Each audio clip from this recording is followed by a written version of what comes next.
प्रश्न जो आपका था ना कि सिविल इटिकेट है कि नहीं है, मैं चूंकि 1 घंटे के संबोधन में सारी बातें नहीं कह सकता था। सिविल इटिकेट अगर एक अलग से चैप्टर बना दोगे बेटा तो वो भी बोझिल हो जाए।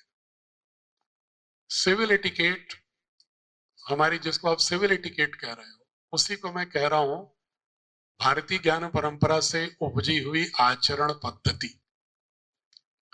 आचरण पद्धति मनुष्य में किस तरह के गुण होने चाहिए, उसके आचरण व्यवहार में कैसे प्रतिध्वनित होना चाहिए, उसकी पर्सनालिटी का जो रिफ्लेक्शन है वही तो उसका व्यक्तित्व है। व्यक्ति की अनुभूति और अभिव्यक्ति, आप सभी शिक्षाविद हैं, एक्सपीरियंस एंड एक्सप्रेशन, दो ही से पर्सनालिटी बनती है। आपकी अनुभूति कितनी प्रामाणिक है, कितनी गहरी है, कितनी व्यापक है, और उसको अभिव्यक्त करने का माध्यम कौशल कितना आपका अच्छा है, वही आपके व्यक्तित्व का निर्माण करता है विभिन्न आयामों में। सिर्फ बोलने भाषण की बात नहीं कर रहा हूं।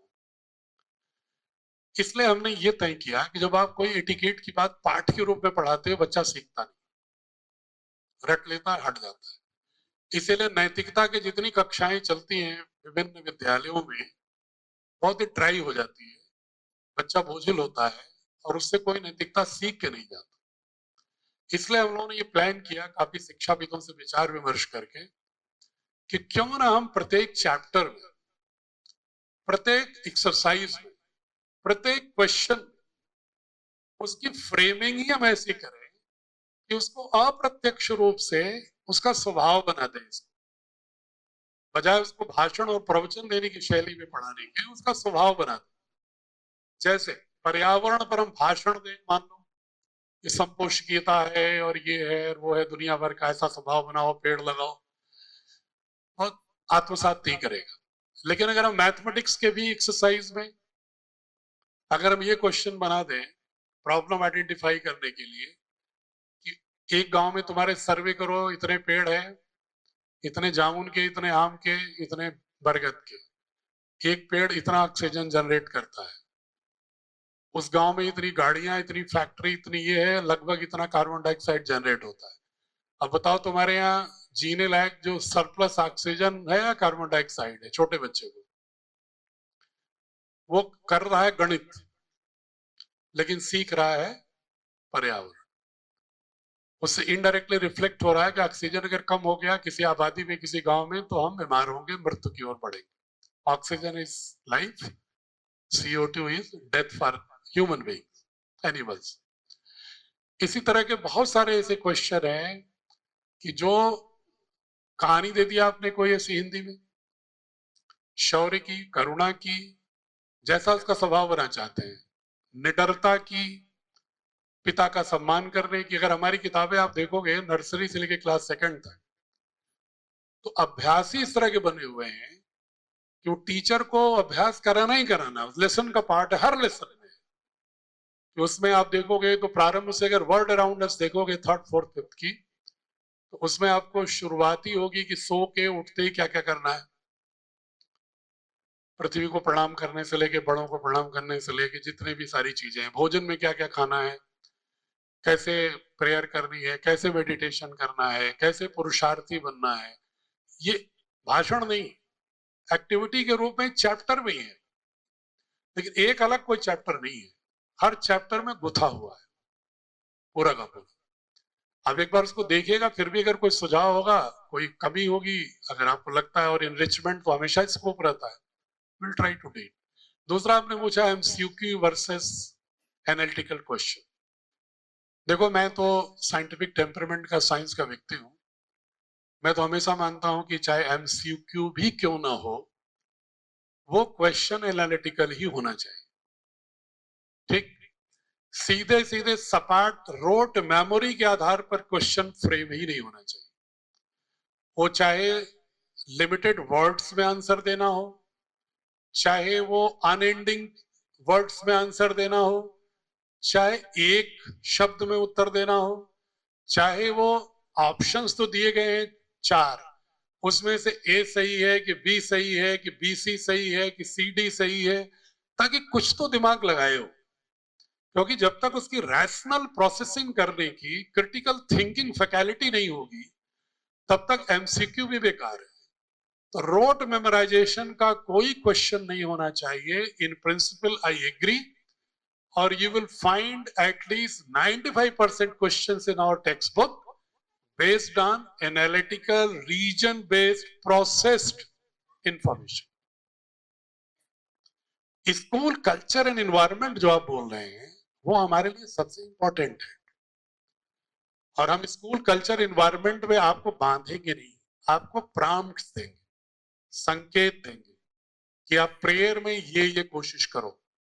जैसे भाषा के विवाद की जो बात कर रहा था मैं, हमारी हिंदी किताब देखिएगा, हमारे बोर्ड से पढ़ने वाला बच्चा जो हिंदी की किताब पढ़ेगा वो भी पहली से 8वीं 10वीं तक पढ़ते पढ़ते हिंदी साहित्य की सारी चीजें हैं, व्याकरण, समृद्धि, संवाद, रचनात्मकता, सर्जना, शैली जो भाषा की होनी चाहिए, सब पाठों में हर में एक आदिवासी महानायक का शौर्य गाथा मिले ताकि उनको भी लगे कि हमारा इंक्लूजन है।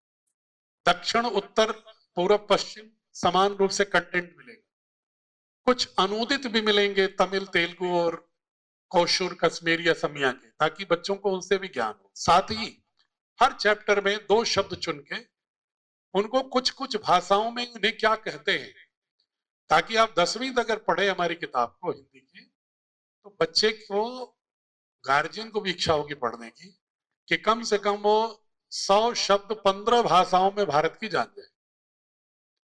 और 8वीं से मैं शुरू कर रहा हूं कि 60 वाक्य हमने चुना है कि आप कहीं जाते हो, मान लो मतलब चेन्नई जाते हो, गुवाहाटी जाते हो, मलयालम, केरला जाते हो, कोच्चिन जाते हो, तो आप वहां पर अजनबी हो जाते हो।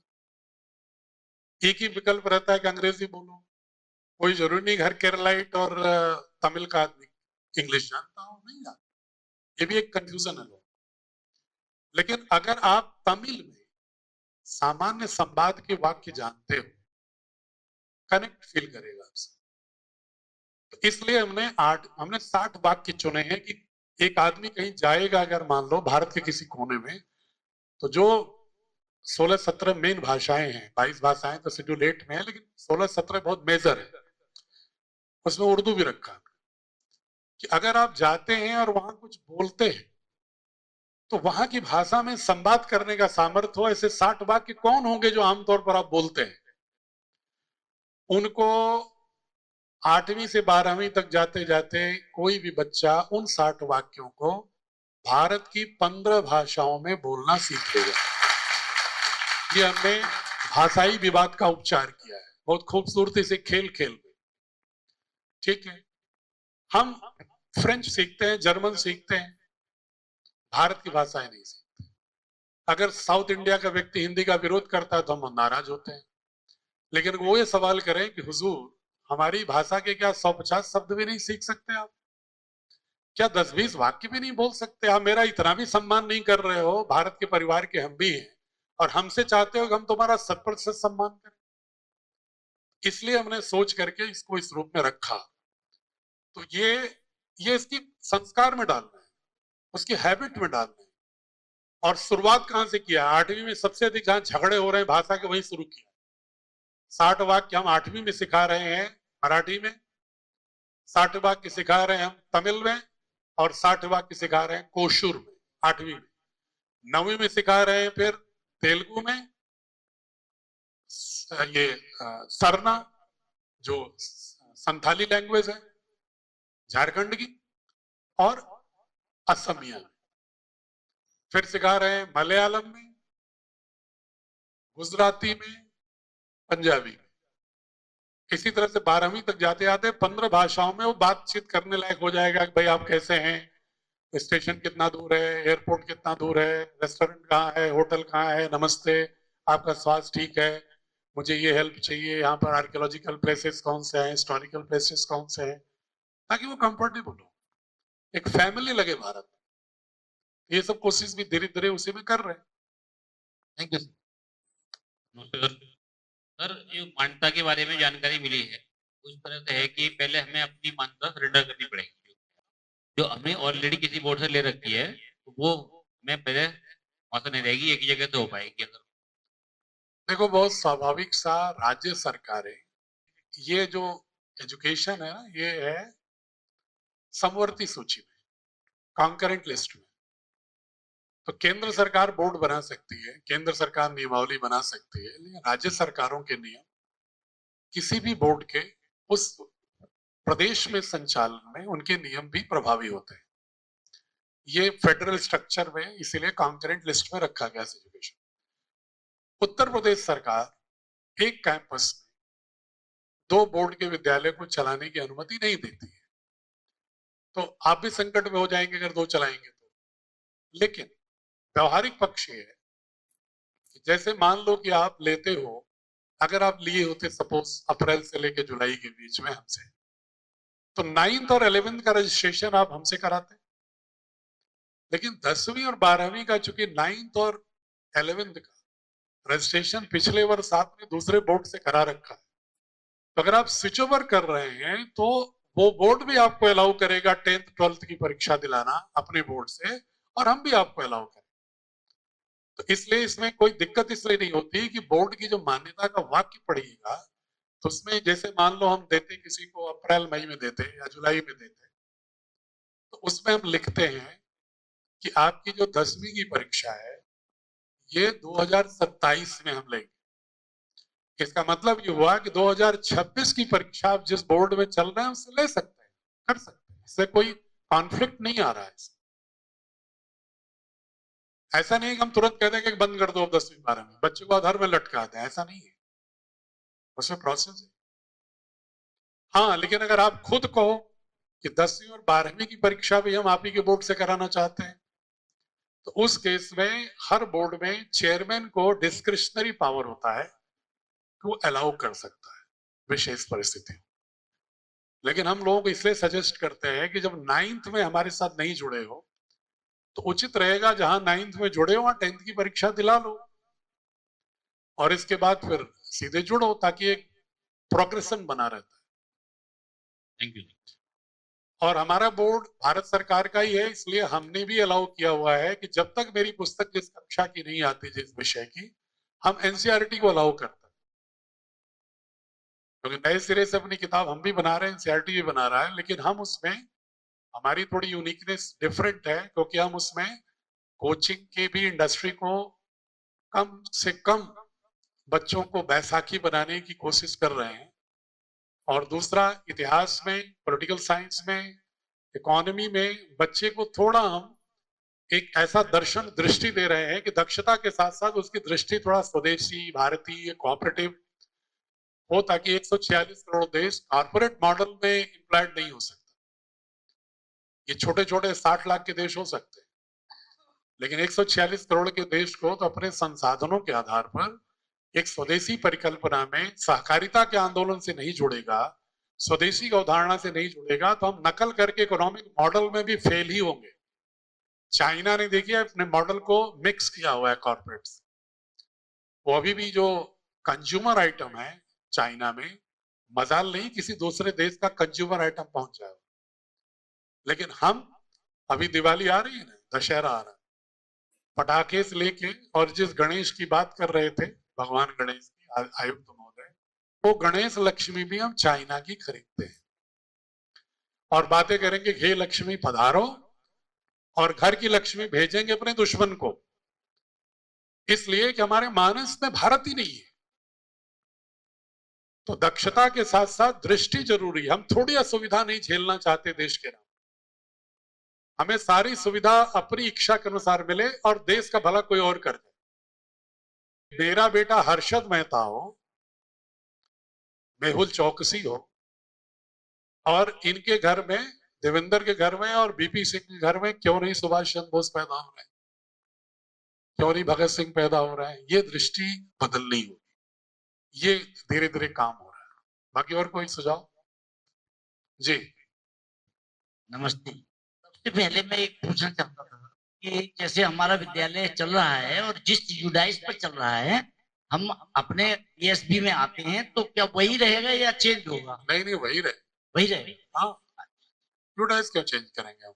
यूडाइस तो सेंट्रल गवर्नमेंट से होता है, यहाँ लोग भले ही मान्यता देते हैं, एडी बेसिक देते हैं, लेकिन वो तो सेंट्रली मॉनिटर्ड यूडाइस होता है, सिस्टम है उसका सेंट्रलाइज्ड। जी हम बल्कि आपका यूडाइस वो देख करके ही बोर्ड की मान्यता देते हैं। That is the basis for us, क्योंकि राइट टू एजुकेशन एक्ट में 2009 के बाद ये कंपलसरी कर दिया गया कि 8वीं तक राज्य सरकारें ही मान्यता देंगी, उनके द्वारा अधिकृत प्राधिकारी। वो इसलिए कि ताकि यूनिवर्सलाइजेशन ऑफ एजुकेशन के लिए जो 25% का कोटा है वो राज्य सरकार विद्यालयों पर नियंत्रण रख सके, इसलिए 8वीं तक की मान्यता उन्होंने अपने ऊपर एक्सक्लूसिव आरटीई में ही गवर्नमेंट ऑफ इंडिया ने दे दी। दूसरा क्वेश्चन ये है सर कि जो हमारे मानक हैं, यूपी बोर्ड के जो मानक हैं, पहले वाले जो मानक थे वो बिल्कुल सही थे, लेकिन इस बार वाले जो ज्यादा कठिन हो गए हैं, तो क्या बीएसपी ने इसका कुछ व्यवस्था की है? भाई आप जो है, हम यूपी बोर्ड के मानक को कहाँ फॉलो कर रहे हैं? यूपी बोर्ड अपना कर रहा है, हम अपना कर रहे हैं। तो 8वीं तक आप इनके मानक को फॉलो करने के लिए मजबूर हैं, ठीक है। अब 8वीं तक अगर आपने इनसे मान्यता ले ली, यूडाइस है आपके पास, तो आगे 9 से 12 का जो बोर्ड के साथ हमारे जोड़ेंगे तो हमारा मानक लगेगा। यूपी बोर्ड ने अगर बढ़ा भी दिया है तो हम तो जिस मानक पर उस मानक पर आपको देंगे। जी अच्छा ये बताओ, आपके भ्रम क्यों आ रहा है? जो आईसीएससी जिसको कहते हैं आप, CISC नाम है उसका, वो 2000 वर्ग मीटर पर शहर गांव दोनों जगह विगत 70 सालों से दे रही है, 80 सालों से, और देती चली आ रही तो है। उसमें तो नहीं डीआई साहब को आपत्ति है, उसमें तो नहीं जेडी साहब को आपत्ति है, तो हमारे में क्या आपत्ति हो? जी जबकि वो CISC जो है वो भारत सरकार कह रहा है कि ये प्राइवेट बोर्ड है, कि सरकार का बोर्ड नहीं। वेबसाइट देख लो आप, 3 फरवरी 2023 वाली, जी वो कह रहा है कि ये प्राइवेट बोर्ड है। और यहां तक कि इसको भारत सरकार ने नोटिस दिया हुआ है CISC को। जिस विद्यालयों में नाम नहीं लूंगा, इलीट क्लास मुरादाबाद का धूम मचाता है, इन लोग यहाँ सिफारिश करता है ना वहां एडमिशन करा दो, जी तो चाहे CISC वाले स्कूल, वो आपकी हकीकत कानूनी सुनेंगे तो आपका माइग्रेन बढ़ जाएगा उन गार्जियंस को। भारत सरकार ने नोटिस दिया हुआ है उनको कि आप मुझे बताओ कि आप कैसे, किस हैसियत से अपने को नेशनल बोर्ड कहते हो। तो तुम NCF को फॉलो नहीं करते, किसी भी NCF को नहीं फॉलो करते हो, ना RTE को फॉलो किए पहले, ना तो आप किसी ब्लूप्रिंट को फॉलो करते हो हमारे, तो किस रूप में हो तुम?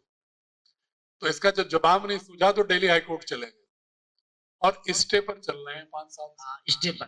ठीक है, तो जो स्टे पर चल रहे हैं उसके लिए तो गार्जियन मान रहे हैं, और जो भारत सरकार ने पैदा कर दिया उससे कह रहे हैं कि कहीं गड़बड़ तो हो जाए। अब ऐसी मानसिकता को हम प्रणाम ही कर सकते हैं और तो कोई टिप्पणी नहीं कर सकते। इसी तरह कई लोग ये कहते हैं कि भाई CBSE में ज्यादा जानना चाहते हैं, अभी जो सज्जन पूछ रहे थे उनके मन में एक ही आपको भी बता रहा हूं मैं, थोड़ा कहेंगे कि साहब वो CBSE में इसलिए रहना चाह रहे हैं कि पुराना बोर्ड है, सरकार का बोर्ड है, ये बोर्ड तो बाबा का बोर्ड है। तो अब बाबा चाहे रात दिन लग करके देश के लिए कुछ भी इतना बड़ा काम कर डाले, लेकिन बाबा को नहीं स्वीकारेंगे, ठीक, मेघालय को स्वीकार लेंगे। और CBSE बोर्ड तो सरकार ने नहीं बनाया था, आपको पता है कि नहीं? हिस्ट्री नहीं मालूम है? आप समझते हैं कि प्राइवेट सरकार का बोर्ड है ओरिजिनली? अभी भी पूरा नहीं है, वही बता रहा हूं, सुन लो, फैक्चुअल बता रहा हूं। मुझे मालूम है हमारी बिरादरी के लोग चेयरमैन होते हैं वहां, पता है मुझे। ये मैं बिल्कुल कानूनी स्थिति क्रिस्टल क्लियर बता रहा हूं। ये बना था प्री इंडिपेंडेंस, 1921 में अजमेर में एक बोर्ड बना, प्राइवेट बोर्ड, एक सोसाइटी ने बोर्ड बनाया, कोई मैंडेट नहीं था सरकार, किसी सरकार का, कॉलोनियल गवर्नमेंट का भी नहीं था, ब्रिटिश गवर्नमेंट का भी नहीं था। उन्होंने सोसाइटी बनाई, क्यों? इसी पैटर्न को लागू करने के लिए कि भाई ये मैकाले वाली शिक्षा में तब तक बड़े लिमिटेड स्कूल थे, मतलब आप मान के चलो कि 1835 से लेकर के और 1920 तक मुश्किल से पूरे देश में 50 विद्यालय खुले थे, और उन्हीं के लोग ICS हो रहे थे, उन्हीं के लोग सरकारी नौकरी पा रहे थे, पूरा देश मरहूम था। तो 1921 में अजमेर में एक सोसाइटी बनी कि भाई इस माध्यम से हम थोड़ा शिक्षा को विस्तार करें, क्योंकि जब नौकरी में यही सर्टिफिकेट अलाउ हो रहा है तो हम लोग भी शायद शुरू करें। जब कैम्ब्रिज वाले प्राइवेट सोसाइटी चला रहे हैं बोर्ड, तो हम भी बनाए, तो उन्होंने बोर्ड बनाया। 1928 में टूट गया बोर्ड। एक हो गया जो यूपी माध्यमिक बोर्ड जिसकी बात करते हैं, एक ये हो गया संयुक्त प्रांत का बोर्ड, और एक वो रह गया सीबीएसई बन गया अजमेर में। अब सीबीएसई चलता रहा 1928 से, ये यूपी बोर्ड अलग होता गया, संयुक्त प्रांत इसमें और भी था, मतलब कुछ मध्य प्रदेश का हिस्सा था, हरियाणा था, दिल्ली का, चल रहा था। जब सिमट करके यूपी अलग हुआ तो माध्यमिक बोर्ड यूपी का हो गया। इन ए वे माध्यमिक बोर्ड यूपी का सबसे पुराना बोर्ड है, ठीक है, लेकिन ये भी सरकार का बोर्ड नहीं था, ये भी प्राइवेट सोसाइटी 1921 में ही बनी थी। उसके दो ब्रांच हो गए, एक सीबीएसई, ये संयुक्त प्रांत बोर्ड। धीरे धीरे यात्रा चलती है 60 के दशक में, जब केंद्रीय विद्यालय खुलते हैं तो कोई और सेंट्रल स्कूल था नहीं, मतलब सेंट्रल बोर्ड। तो उस समय की सरकार ने सोचा कि भाई एक यो बोर्ड है, कम से कम भारत में बना है। स्वतंत्रता संग्राम सेनानी तो ज्यादातर मंत्री थे उस समय, तो उनको लगा कि भाई ये कैम्ब्रिज बोर्ड का बोर्ड है, आईसीएससी, इसको छोड़ो, एक भारत में भी बोर्ड बन गया है तो उसी को ले लो। तो उन्होंने सीबीएसई में केंद्रीय विद्यालयों को लगा दिया, तब तक प्राइवेट ही बोर्ड। फिर नवोदय विद्यालय, तब भी प्राइवेट बोर्ड लगा दिया, क्योंकि केंद्रीय विद्यालय में तो नवोदय को भी लगा दो। 1995 के आसपास ये हुआ जब फिर सारे विद्यालय खुलने लगे प्राइवेट, लिबरलाइजेशन के बाद, जब लोगों ने शिक्षा को इंडस्ट्री मान लिया। मैं बहुत फ्रैंक बात कर रहा हूं, जितने कॉर्पोरेट घराने थे पूरे देश में, सब कूद पड़े कि अरे ये तो बड़ा अच्छा अल्टरनेटिव आ रहा है इसमें, विकल्प इकोनॉमी। जब कूदने लगे तो युवा भाई ये तो फिर हमें बोर्ड पर कंट्रोल भी चाहिए था। तो सरकार ने उस समय कहा भाई सुनो, अब चेयरमैन और सेक्रेटरी जो है हम भेजेंगे डेपुटेशन, बाकी तुम, चूंकि मैं ही तुम्हारे बोर्ड को स्थापित किया हूं नवोदय विद्यालय केंद्रीय विद्यालय से, और हम तुमको सपोर्ट भी कर रहे हैं, हम तुमसे कुछ परीक्षाएं भी दे रहे हैं कराने के लिए ऑल इंडिया की, उससे भी तुम्हें इनकम हो रही है, तो हम अब कंट्रोल करें। तो चेयरमैन सेक्रेटरी उन्होंने अपना बना दिया। फिर बाद में फिर एक बोर्ड बना दिया, मैनेजमेंट बोर्ड, उससे फिर सरकार के प्रतिनिधि हो गए और उसके प्रतिनिधि भी रहे। आज भी सीबीएसई के लोगों को पेंशन नहीं मिलती, उनके जो लोग हैं वहां, क्योंकि वो जितने पुराने एम्प्लॉई हैं वो सरकार के नहीं एम्प्लॉई हैं, वो सारे के सारे उसी धारा के हैं। सिर्फ सेक्रेटरी और चेयरमैन कंट्रोल करते हैं, क्योंकि फंड ऑफ गवर्नमेंट भी उनको सपोर्ट में देती, परीक्षाएं कराती। एक तरह से बच्चा पैदा किया प्राइवेट ने, सरकार ने धीरे धीरे हैंड होल्डिंग कर लिया, ठीक, जिसको आप कहते हो कि सबसे प्रामाणिक बोर्ड है, क्योंकि मैं उसको नानी मानता हूं, पहले भी कहा था ना, तो उसकी नानी का अपमान तो नहीं कर सकता ना, उसके खिलाफ बोल सकता, क्योंकि हमें मान्यता में भी ये लिखा हुआ है भारत सरकार ने, it is a national school education board as CBSE, ये हमारी लाइन लिखी हुई है, सीबीएसई की तरह नया बोर्ड। अब भारतीय शिक्षा बोर्ड का ठीक उल्टी कहानी, वहां किसी प्राइवेट सोसाइटी ने बनाया, सरकार ने गोद ले लिया। यहां सरकार ने बना करके पूज्य स्वामी रामदेव को गोद दे दिया, ठीक, इतनी कहानी है बस। इतना अगर एक लाइन में लीगैलिटी बता दें कि बनाया उन्होंने, कहा कि ठीक है, पैदा किया देवकी ने और दे दिया यशोदा कि इसको ठीक से पालो, क्योंकि हम इसको पालने में हो सकता है कि व्यवस्थागत कुछ अवरोध आए। और वहां पर धीरे धीरे कालखंड में उन्होंने एक तरह से उसको हैंड होल्डिंग कर ली, क्योंकि कोई विकल्प नहीं था। ये प्रयोग इसलिए किया उन्होंने, केंद्रीय मंत्री अगर भाषण सुनेंगे, एक लाइन में सीधे सीधे कहा कि प्रधानमंत्री ने कहा कि वर्तमान की जो सरकारी संस्थाएं हैं, हो सकता है इस अभियान को इतने विजन के साथ न ले जा पाए, इसलिए इसको ऐसी संस्था को मैंने दे दिया है, पूज्य स्वामी रामदेव को, जो भारतीय ज्ञान परंपरा के संदर्भ में पूरी निष्ठा से लगे हुए हैं वर्षों से, प्रामाणिक रूप से, तो इसको गति मिल जाएगी। जिन्होंने योग को विश्व स्तर पर फैला दिया, तो शिक्षा की भारतीयता में भी प्राण फूकने में इनकी ताकत लगेगी, तो इसमें कई गुना वेग से बढ़ेगा। ये कारण है इसका। अच्छा ये बताओ, अगर ये सीबीएसई को दिया गया होता तो चेयरमैन आके आप लोगों के बीच में बात करता 4 घंटे? नहीं करता ना। तो इसलिए उन्होंने दिया कि एक मिशन स्तर पर काम करने की जरूरत है इसमें। अगर इसको अभिभावक स्वीकार ही करते, अंदर से सब स्वीकार कर रहे हैं, कंफ्यूज है। जैसे को बच्चा संस्कारवान चाहिए, बिल्कुल चाहिए था। बच्चा जो है अगर गणित में भी दक्ष हो, विज्ञान में भी दक्ष हो, आर्टिफिशियल इंटेलिजेंस में दक्ष हो, लेकिन संस्कारवान भी हो तो कैसा रहेगा? तो भले तो बहुत अच्छा रहेगा। फिर आप कहोगे कि हम एक ऐसे बोर्ड में ऐसे हम पढ़ाना चाहते हैं, पढ़ाओगे, आप स्कूल खोल रहे हैं, तो कहेगा थोड़ा सोचने दो। और जो कमिश्नर साहब ने इशारा किया ना, मातृशक्ति की पुनः वंदना करते हुए कहूंगा मैं कि वो जो पत्नियां होती है ना, वो बहुत ही बाध्य कर देती है, स्टेटस सिंबल। अरे उनका लड़का, उनका बच्चा तो पढ़ रहा है फलाना स्कूल में, आप क्या इतने दरिद्र हो गए हो कि एक बच्चे को भी नहीं पढ़ा सकते हो? इतने क्रूर पिता हो। अब वो पिता दयालु बनने के चक्कर में ठोक जाता है, जैसे कमिश्नर साहब ठोक दिए स्कूल में।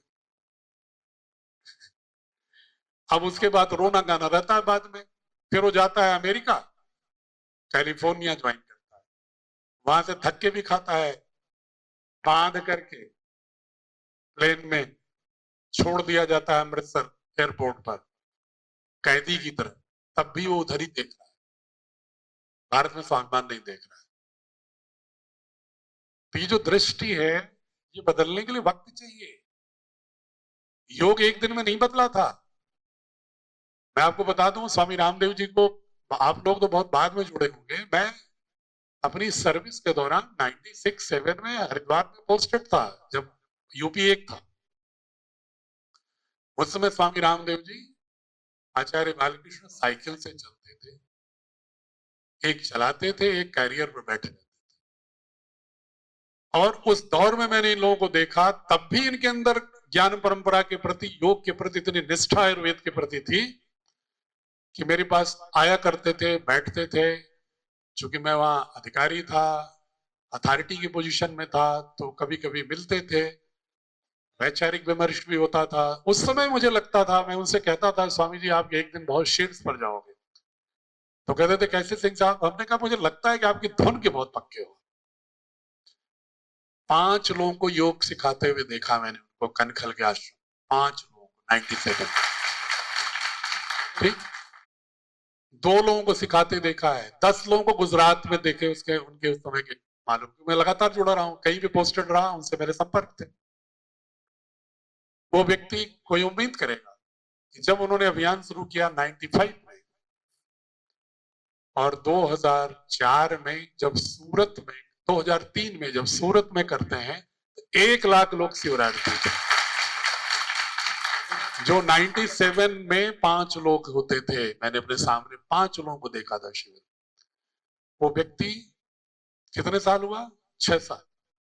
6 साल में 1 लाख लोग शिविर पे बैठे थे, सुबह सुबह 5 बजे कपालभाति करते हुए। कैसे? प्रतिबद्धता राष्ट्र के प्रति, अपनी मिशन के प्रति निष्ठा। इसलिए उन्होंने स्पॉन्सरिंग बॉडी बना। ठीक है प्रभु, ठीक है। मुझे लग रहा है कि वार्ता को अगर किसी को और सुझाव देना है तो chairman@bsb.org.in हमारा एक मेल है, पर्सनल मेल है बोर्ड का, chairman@bsb भारतीय शिक्षा बोर्ड .org.in। इस पर आप अपना नाम, टेलीफोन नंबर, अपना सुझाव भेज सकते हैं।